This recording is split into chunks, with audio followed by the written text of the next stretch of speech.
If your portfolio has been positioned for tariffs, you weren't wrong. But now there's a big switch and we actually need to put our money in place because the Supreme Court just killed Donald Trump's main tariff weapon. And it's the part that nobody is talking about. He didn't just lose power. It wasn't just a headline. He actually lost leverage. And when leverage changes, markets actually reprice. Not because they're emotional, but because money is mechanical. So in this video, I'm giving you a 3-part playbook. 1, what the ruling actually changed and why Donald Trump's power just got capped. 2, why prices probably don't come down even if tariffs stay illegal, which they are, but we know Trump is going to do what? Backdoor. And this, we're going to talk about a monster called stagflation. And number 3, I'm going to talk about 3 stocks that I'm watching that I think we can benefit from based on this new setup. Now, before we get into that, do me a favor, man. Make sure you like, make sure you subscribe, and share it, because if we can get this to 2,000 likes, it actually helps the video in the algorithm, y'all. So let's get to it, man. Make sure you like, make sure you subscribe, and let's rock out. Let's go. Trump's big tariff structure, you know, the golden age tariff plan. Well, it got struck down by the Supreme Court. And whether you're a Trump fan or not, that doesn't really matter, because this isn't really about politics. It's about power. Because tariffs aren't just taxes on companies. They're taxes on the people, and they're a weapon. Now, they're a weapon that does a few things. The first thing is it pressures other countries. It reshapes supply chains, and it moves inflation inside of your household. That's right. Because 90% of the tariffs have been paid by you and I, the American people. And we probably won't get that money back. Now, the part most people are missing is the law that Trump used, the old framework, the IEEPA. Well, Trump used that as an international emergency Economic Powers Act. That's what IEEPA stands for. The law was created in 1977 for emergencies, sanctions, freezing assets under true national crisis. Now, Trump's argument was basically that Canada and China had illegal drugs and border issues coming in here, and then there was trade deficits, and he said those were national security, so he was able to use those as power and get them right in. Well, that's how the tariffs moved so fast. That's how we got hit with Liberation Day. And the market sold off, and $1 billion was lost. Well, the Supreme Court took a year, and they ruled 6-3 against Trump, saying that they were not illegal, and even 2 of Trump's own people, which he did not like. Now, because it's the Supreme Court, y'all, there is no appeal process. That is it, meaning Trump cannot use brute force. He can't even use the same weapon again. And as we saw yesterday, the markets rally off that news. So, typical Trump, he goes backdoor. Right? Came up with a new framework, Section 122. Now, because he's pivot to Section 122, which is the Trade Act of 1974, I just want to give you some structure and foundation before we get into this video so you can understand what's going on. Now, family, this is important because Section 122 is not infinite power.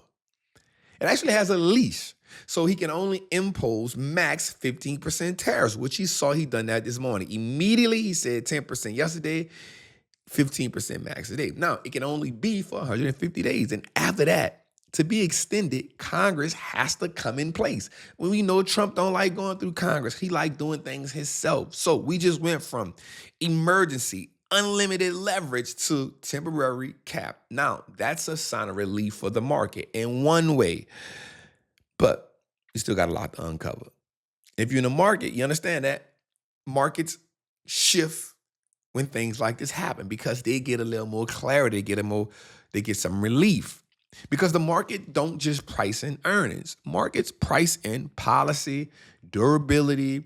So when tariffs are durable, companies build around them. And we've seen companies do that. When tariffs are unstable, companies delay decisions. So then you get hiring slows, you get CapEx slows, and you get growth slows. And if you head into an environment where inflation is sticky, growth is slowing, and policy is right now kind of unstable, then you want a business that can sell mission-critical, boring products. And so that brings me to this first company I want to talk about. That's Brady Corporation, ticker symbol BRC. Now, you ask yourself, Trap, what the hell does this company do? I'm glad you asked. Well, Brady makes identification and safety solutions. So they make labels, they make workplace safety signs. They make asset tracking, wire and cable identification, and compliance products. That's right. They sell the boring stuff companies can't stop buying. And that's what we want in an environment like this. So when tariffs are selling off and the market is spiking and whipsawing, we want something that is non-negotiable. So if you run a hospital, a factory, or a warehouse, an airline maintenance shop, you don't pause compliance because the market is up or down. Actually, your stock becomes steady. You actually double down because lawsuits and regulations, well, they don't care about feelings. And so BRC wins in this because it's non-discretionary demand. So when budgets tighten and companies cut marketing first, they don't cut safety compliance. Pricing power through necessity. And Brady isn't a luxury purchase. It's a small cost that prevents huge mistakes. This is a quiet compounding business. And Brady isn't trying to, change the world. It's quietly selling a picks and shovel to the industrial world.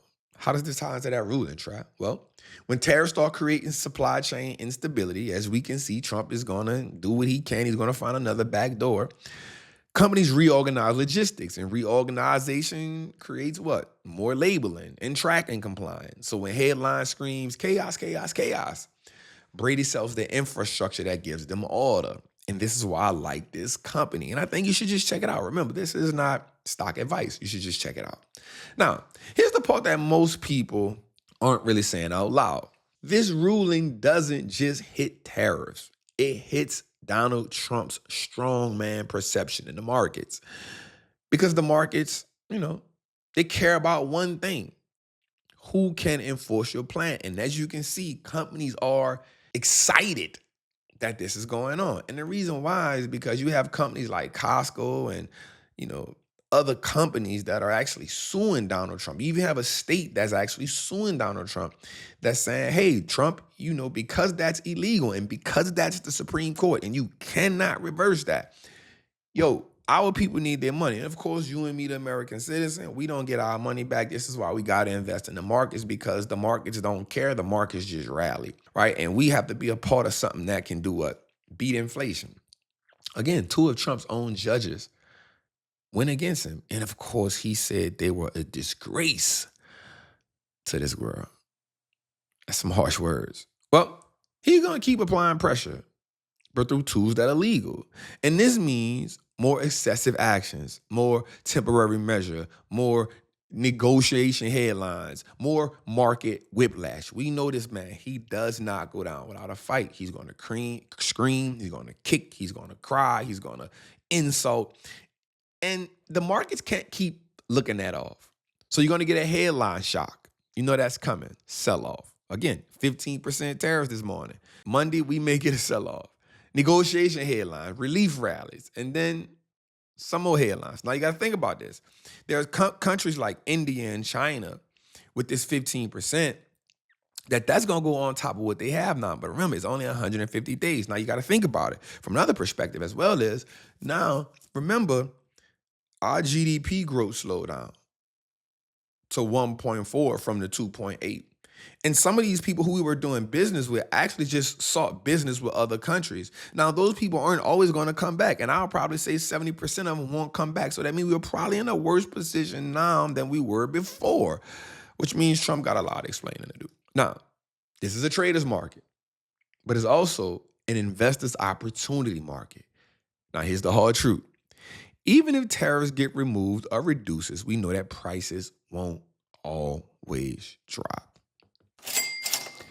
Because businesses, their prices are based on what consumers got used to paying, where their supply chain costs are now, and what competition allows. And a tariff is like squeezing toothpaste out.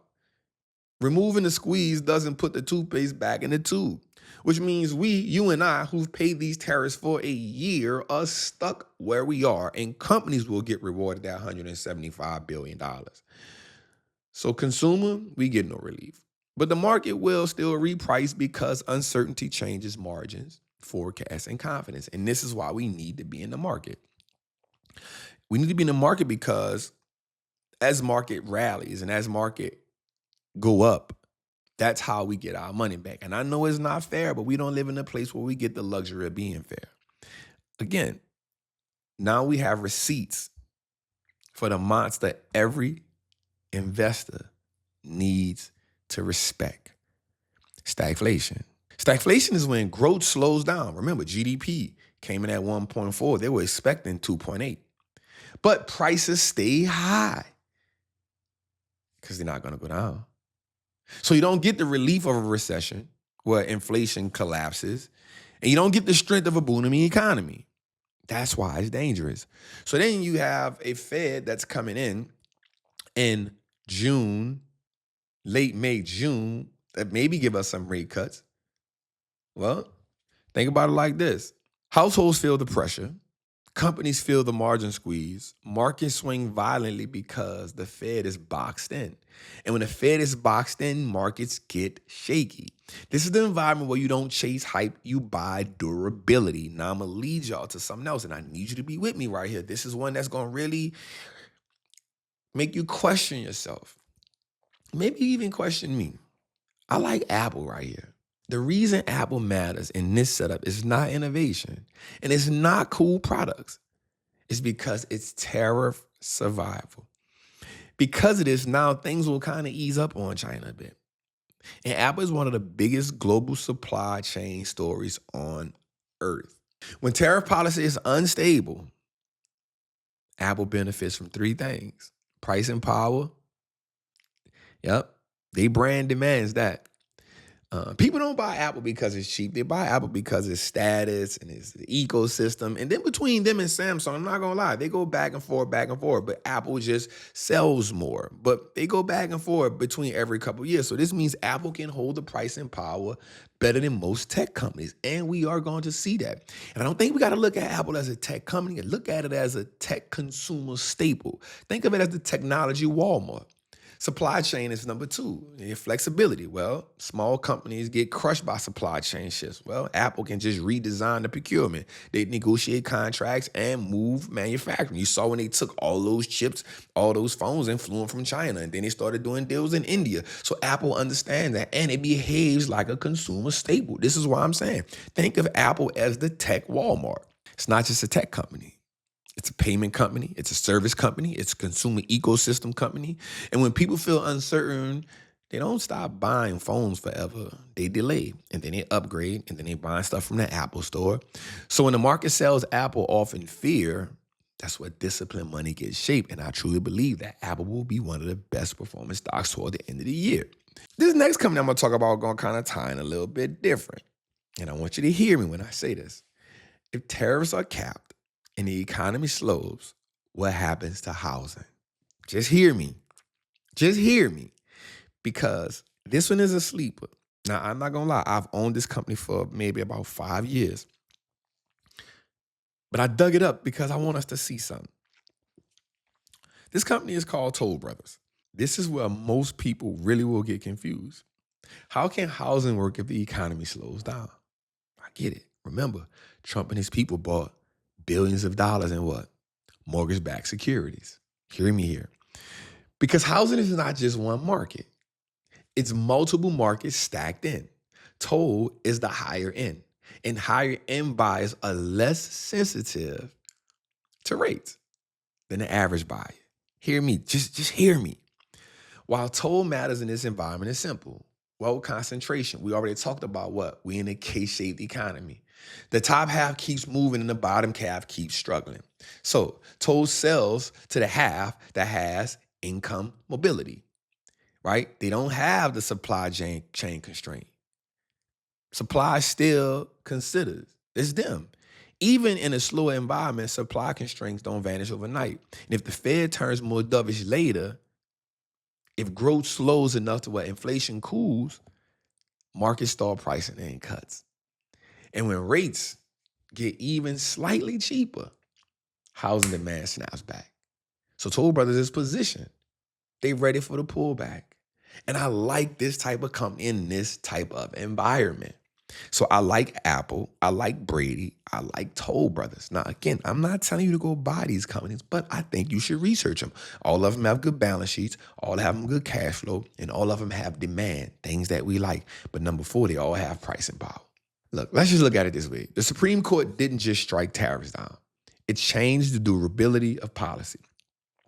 And when the durability breaks, markets move in waves. Sell-offs, relief rallies, and then the repricing. Well, we saw the rally yesterday. The market finished stronger after they heard that. Now, you don't get rich from guessing the headlines. You build wealth by positioning through the volatility. So, the playbook one more time. BRC is the boring company. Yep. It's the winner in uncertainty because hospitals, warehouses, airlines, they need this. Apple is the scale winner if tariff pressure gets capped because now we know. And Toll Brothers is positioned for the turn. Now, when you put these together, the biggest mistake is not being involved in the market at all. And stop trying to wait till it feels safe. You got to take a little risk. So position yourself with percentages. By the time it feels safe, we actually know that the market has already moved. So I hope this video helped y'all, man. Make sure you like and subscribe and comment in the chat below and tell me which one of these that you feel is the better pick. It's your boy, the Wall Street Trapper. My goal is to help you build wealth one share at a time, man. Salute.